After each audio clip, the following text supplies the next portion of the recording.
Hi and welcome to another video analysis with the Dead Ball Area and greenandgoldrugby.com.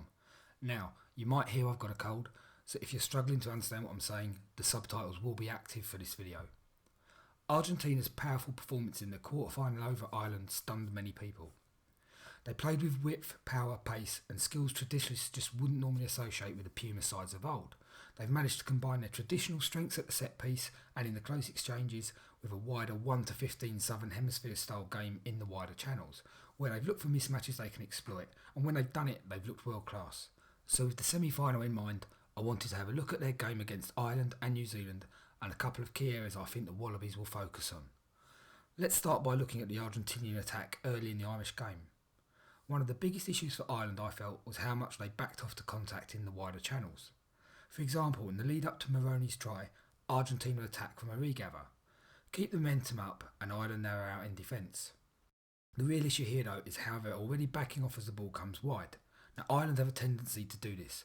They show the space with the intention of isolating attackers and then hammering the breakdown for a turnover.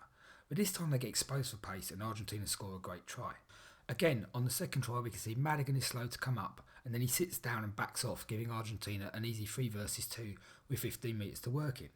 If Madigan comes up early, he can shut down Tuchel on the slide around and snuffs out a move right there, but he's worried about their pace and is trying to give himself time to push them to the touchline. Argentina take the chances and flood through, and Ireland have to turn and chase, and the rest is history. So we can see the Irish defence is neither in unity or aggressive enough in its line speed, and they get opened up for it. In contrast, if we go back a couple of weeks, Argentina try a similar attacking shape against New Zealand, but this time are met with a far more aggressive line speed. New Zealand get their tackle line up and over the gain line early, meeting these big ball carriers early on and stopping them getting on the front foot. As the phases build, we can see New Zealand maintain this line speed and importantly coming up as a unit, shut down Argentina earlier in the wide channels. The end result is after 9 phases of play, Argentina have gone literally nowhere and frustrated box the kick, which Surveyor and Smith deal with relatively easily. If we let it play on, we can see New Zealand clear their lines by way of a sweeper kick from Milner Scudder. And with the Argentinian pack on the wrong side of the pitch, they offer a good chase, stopping the counter-attack in the Argentinian 22. With the pressure off the defence, Argentina start to make good ground in their own half. But watch what happens when the All Blacks hit halfway. They suddenly focus and their formation tightens. The intensity goes up and their line speed changes, snuffing the attack out, which is then brought back for the McCourt penalty. There are 2 points to focus on here. The first is how, in getting up early, they don't have to commit lots of people to the breakdown. Tackler, jackler, and that's it. Allowing the Pumas to have the ball, they concentrate purely on the defensive shape and shutting them down quickly. The second is that they don't mess about in their own half, understanding that it's easier and less tiring to defend in the opposition's half than their own.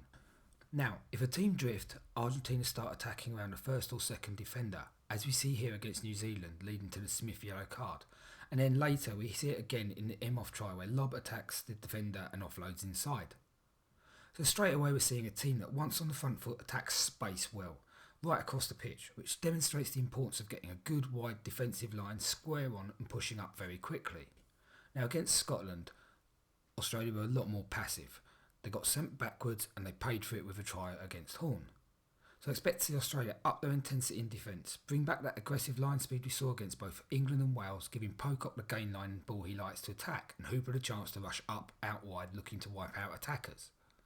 Now let's look at the Argentinian defence. Argentina have 2 very good defenders in Hernandez and Bosch in the midfield, who marshal things very well.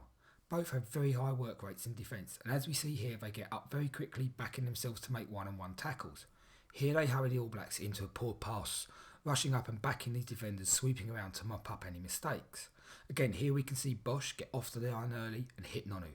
Okay, he's bounced, but impacts on the flow of the attack, and then after New Zealand's good work, Bosch again reads it well and gets up to force an error from Smith. So rather than get picked off one by one, ultimately the issue here is that New Zealand aren't narrowing the defence. So they revert to pick and goes to bend the defensive line backwards and narrow the fringe defenders.